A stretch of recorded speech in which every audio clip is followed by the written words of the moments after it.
I'm about to break your limit. Welcome, friends, to another episode of Break the Limit. I'm your host, Chris-Salaam, and as always, I'm excited to have you here as we continue to push the boundaries together. Once again, thank you. Thank you. Your dedication means the world to me. Please like, comment, share this video, and help us spread the message. In this episode, we are going to be diving into my new book with the same title, Break the Limit. We're going to be especially focused on chapter 7, which is titled Time and Time Discipline. We're going to be breaking them into bite-sized segments for easy understanding and your practical application. Let's grow together. I'm excited for you. My goal in this episode is to help you shift your mindset so that you can recognize the importance of using your time wisely. There are two scriptures for today. Proverbs chapter 25 verse 28.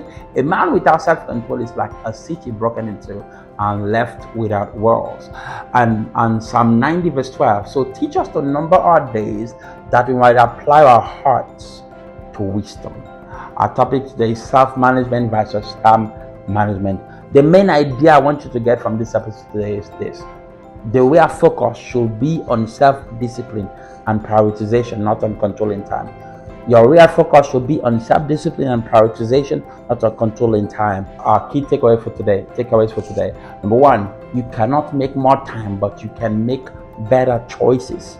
You cannot make more time, but you can make better choices. Number two, productivity is about managing yourself, not the clock. I repeat, productivity is about managing yourself, not the clock. The practical application for today is two practical applications. Number one, plan your next day the night before. Number two, identify top priorities in your life and prioritize those.